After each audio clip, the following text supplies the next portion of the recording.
Thinking back to the beginnings of the Lethbridge Photography Club, it's a bit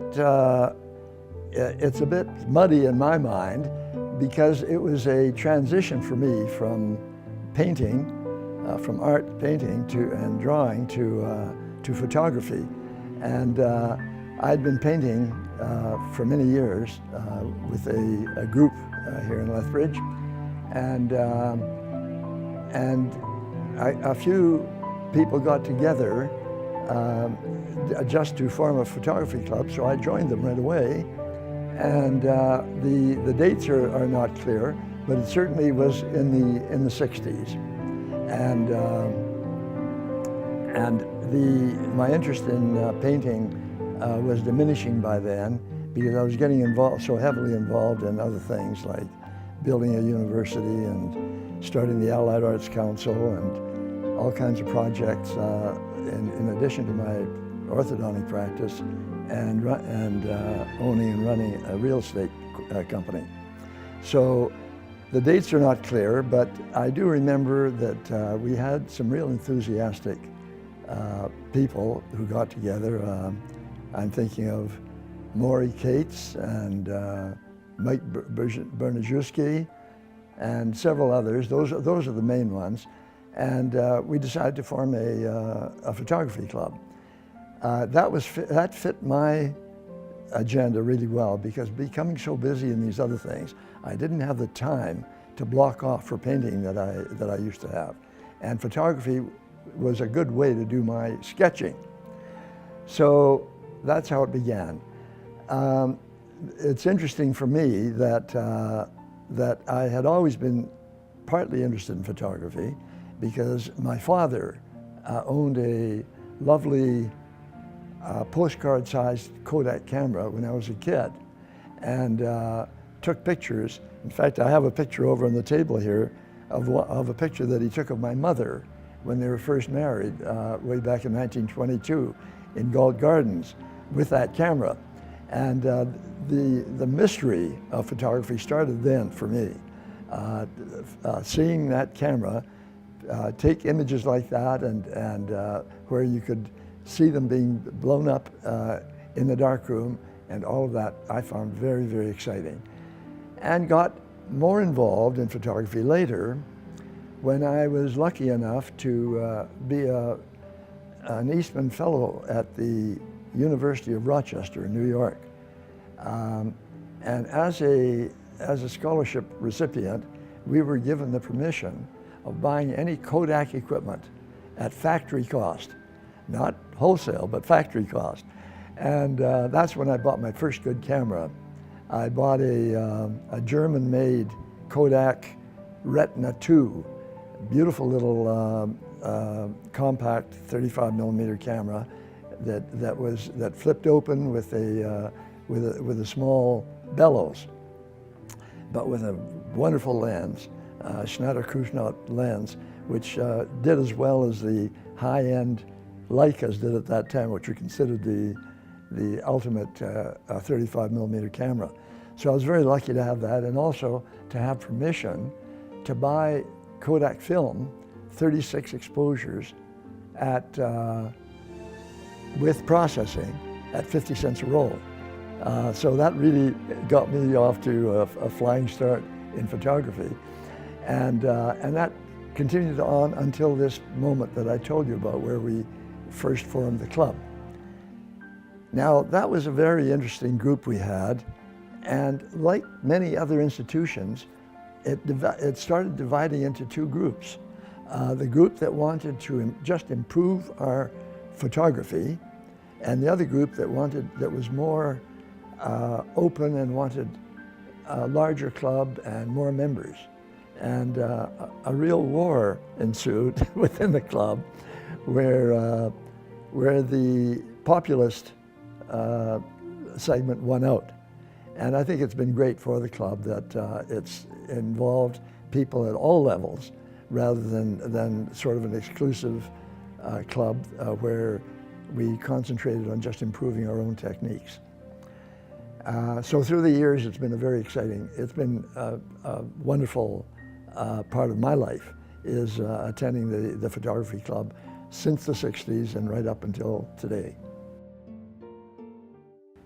Our earliest meetings were at the Bowman Center, and we would meet and just play it by ear in terms of everyone was doing different things. Maury Cates, for example, was a really expert printer.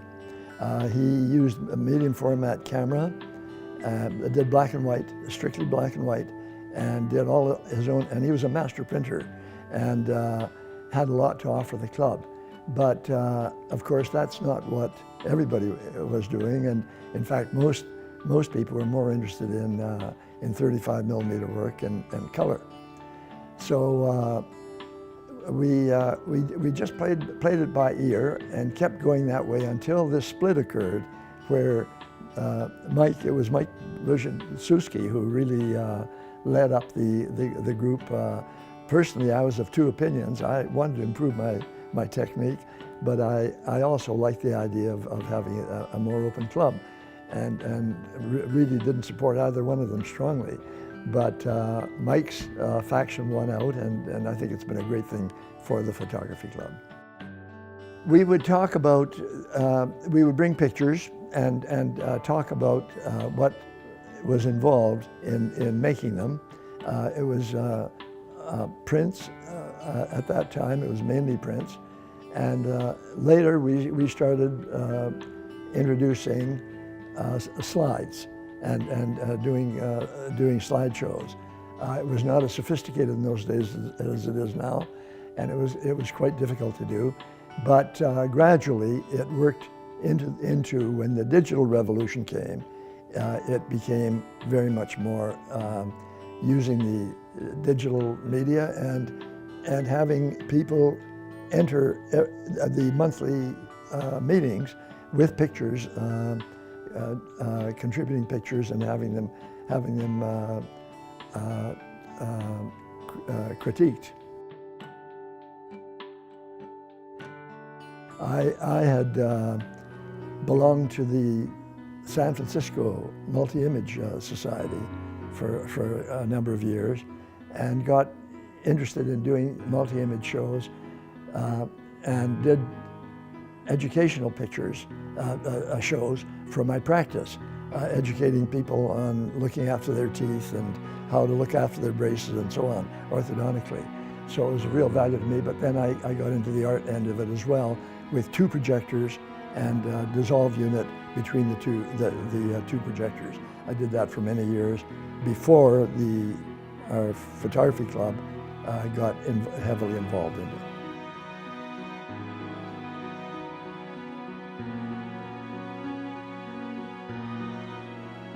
No, it was really more of a social club, and the fact that we would have fun discussing the different techniques that were used and learning from one another. It wasn't nearly as big a club as it is now, and with those limited numbers, there was just 2 or 3 people who were expert in each particular part of photography, and so we shared that. But as I said, that grew slowly into this more a wider club that involved all kinds of people, all ages, and at all levels of development. Mike's vision of a more open club brought more members in, and then the format developed just democratically within the group, where we're still modifying and developing techniques that will be of advantage to everybody. The field trips have evolved after that. We used to go out on shoots, but just groups, me and you deciding that let's go out to Waterton this weekend, that type of thing, up until then. But now, of course, there are organized field trips that the whole club can be involved in. And of course, the critiques of great value for everyone. The preparatory meeting on the Monday, and then having the individual pictures, club pictures, critiqued on the meeting night now is, I think, a a really essential part of our club.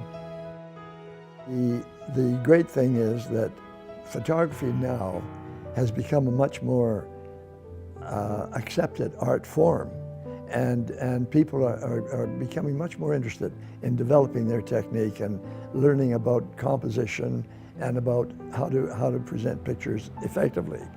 And that has been the result of this more populist type of club that involves all levels and brings in lectures and information from experts in various fields. I think the club has gone really in the right direction, and I've been delighted to be a member all through these years. Well, the early years were different in that photography was still not really considered an art form. It was really used by policemen for evidence in court and that sort of thing. It was more documentary than artistic, and that evolution from that status to our true art form, where today there are photographic museums all over the world, and people doing as great work in photography as they were doing in painting before that. I think that's been a very exciting evolution within my lifetime.